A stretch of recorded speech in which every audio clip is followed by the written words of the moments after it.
All right, y'all, welcome back to the channel. So, Joe Biden pardoned his son Hunter, and we're going to talk about it. And that's all we're going to talk about. But before we get into any of it, this is your reminder to subscribe to this channel and give this video a thumbs up. It is super helpful for me. If you are listening on Spotify, leave a rating and a review over there. All of my other social medias are linked down below as always. And without any further ado, my name is Noelle. This is Just Say No. Let's dive right in.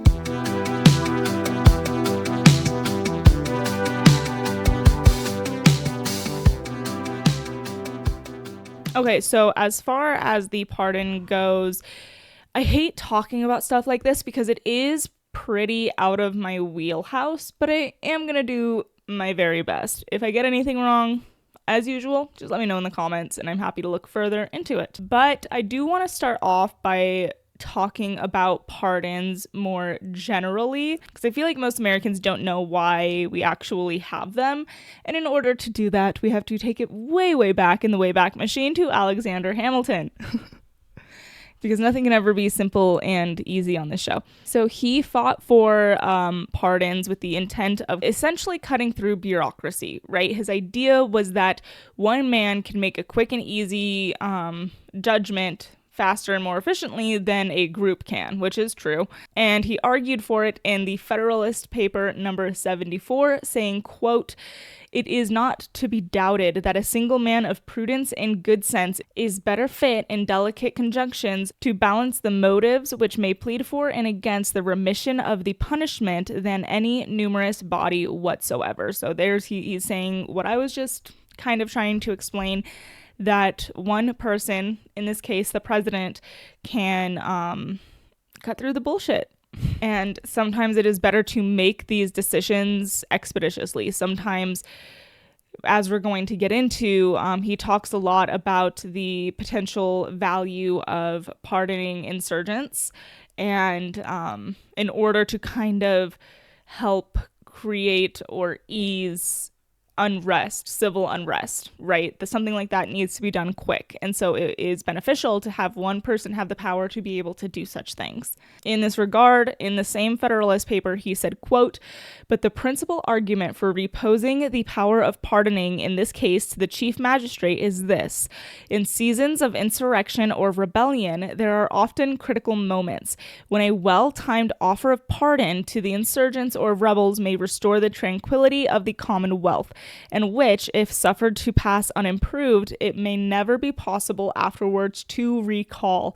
So there he is saying that if there is such a case where a large portion of the population is rebelling, I can think of a certain instance, we will get into it, it might be beneficial to help try and ease some of that unrest to issue pardons. And having, again, one person to be able to do that rather than trying to have to go through the legislature or any body of government is beneficial. So with that, I do want to emphasize the point that the primary reason for which Hamilton argued to have pardons is for the case of insurgency and insurrections.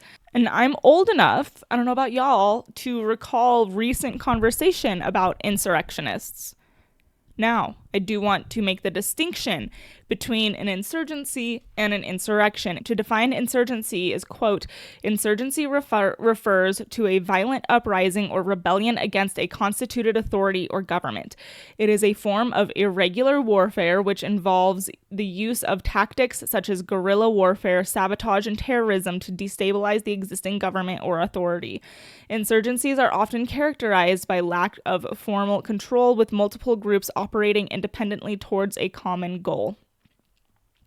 Whereas an insurrection is similar to insurgency, but it is more focused on the act of rebellion itself. It refers to an organized and violent uprising against an established government or authority with the goal of overthrowing it. Insurrections are often characterized by a formal leadership structure with a clear chain of command and a specific set of objectives. Another definition that I saw in my research said that insurgency is typically unarmed. Okay. So when you hear these two definitions, if you're not a liar, it's pretty clear which one January 6th falls under. If you think that there was a clear chain of command and set specific objectives of January 6th, you have simply lost your mind. So I say all of this to say that the initial purpose, January 6th falls under the initial proclaimed purpose of having pardons to begin with. So the fact that Joe Biden so willingly chose not to do that and instead pardoned Hunter, which we will get into, that's the point of the episode, but that's pretty foul. You know, he could have pardoned some. He doesn't even have to pardon all of them, you know, because I do think that there's a distinction here to be made between the people who were on one side of the building let into the Capitol by Capitol Police, escorted through the building, essentially given a tour with much respect for the building, unaware of what's happening on the other side. I think the people on the other side who were smashing windows and disrespecting our nation's Capitol deserve to do some time. I mean, you don't get to smash the window of the Capitol and enter illegally. You just don't. Is it an insurrection? No. Is it trespassing? Probably. Regardless, though, I think that this pretty safely falls under the legal warrant of a pardon. And now to take us into Hunter Biden, I don't have a problem with it necessarily. I don't have a problem with the idea of Joe Biden pardoning Hunter because pardons have become a very popular use of presidential power. I mean, every president uses pardons. They're incredibly common. To give you an idea, in his 8-year term, Obama had about 1,900 pardons. Now, to be fair, a percentage of those are actually commutations, which is it's not a form of a pardon. They're two separate things. A pardon means you don't have to serve any more time. A commutation is like your sentence has been lessened. So there are some of those in there as well, but it is still presidential interference, for lack of a better phrase. And just for some comparison, Trump had 250 in his first term. And again, that includes commutations as well. While that is a vast differential, the one thing that they have in common is the fact that they're each for specific crimes. And this brings us to the crux of what the actual issue is with the Hunter Biden pardon. Because if you are unaware, if you just have no idea what's going on, Hunter Biden was charged with, there was a gun charge. I'm not super well read on the exact specifics. I know for the gun, he lied on the gun application saying he was not a drug addict when he was. And there's also a separate tax charge that I believe he pled guilty to. I believe it was tax evasion.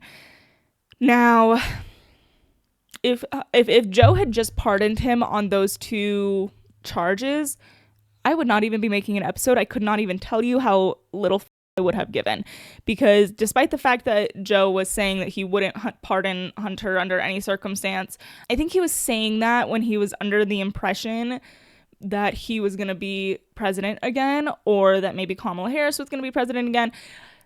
The only thing that changed is that Trump's now going to be in power. And so, of course, he's going to pardon his son. This is just not surprising whatsoever.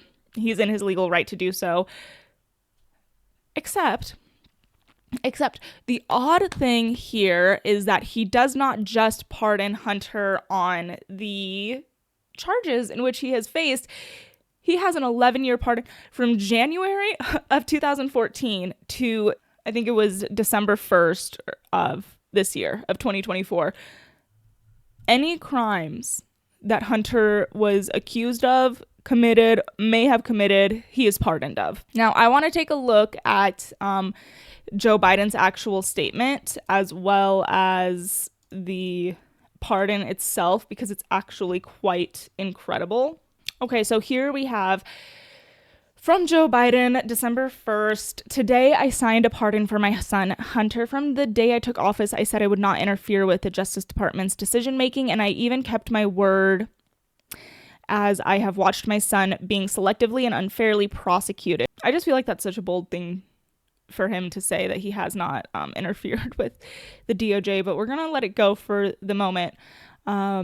without aggravating factors like use in a crime, multiple purchases, or buying a weapon as a straw purchaser, people are almost never brought to trial on felony charges solely for how they filled out a gun form. I don't know for a fact that's true. I wouldn't be surprised if it was. Those who were late paying their taxes because of serious addiction, but paid them back subsequently with interest and penalties, are typically given non-criminal resolutions. It is clear that Hunter was treated differently. The charges in his case came about only after several of my political opponents in Congress instigated them to attack me and oppose my election. Then, a carefully negotiated plea deal agreed to by the Department of Justice unraveled in the courtroom. Because, let's address that, the reason that plea deal unraveled is because the attorney tried to weasel in a plea deal for the gun case. I could have this mixed up, but the judge was overseeing one of the charges. Let's just, for the sake of argument, say that she was overseeing the tax case. The lawyer weaseled the gun case into the plea deal, and she's like, I'm not overseeing that, so whatever. No reasonable person who looks at the facts of Hunter's case can reach any other conclusion than Hunter was singled out only because he is my son, and that is wrong.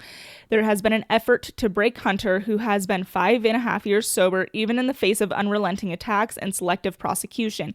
In trying to break Hunter, they've tried to break me, and there's no reason to believe that it will stop here. Enough is enough. For my entire career, I have allowed a simple principle: just tell the American people the truth. They'll be fair-minded. Here's the truth. I believe in the justice system, but I have wrestled with this. I also believe raw politics has infected this process, and it led to a miscarriage of justice. And once I made this decision this weekend, there was no sense in delaying it further. I hope Americans will understand why a father and a president would come to this decision. So that's a statement. Here is the pardon itself. A full and unconditional pardon for those offenses against the United States which he has committed or may have committed or taken part in during any period from January 1st, 2014 through December 1st, 2024, including but not limited to all of the offenses charged or prosecuted, including any that have resulted in convictions by Special Counsel David Weiss. This is absolutely insane. Okay? You guys have to understand that this is so beyond the scope of normality. The only thing that comes remotely close to anything like this ever having been done in the history of America is when President Ford issued a pardon for President Nixon after Watergate. And his reasoning behind this was that it would cause more civil unrest and be more harmful for the American people to have a president on trial. And whether or not that is true, it's a hell of a lot more reasonable than anything Joe Biden said in his statement. But going back to Joe's statement, him claiming that the DOJ was weaponized against Hunter, I beg your finest pardon. But the reality is yes and no. And from where I say, it's simply just more complicated than that.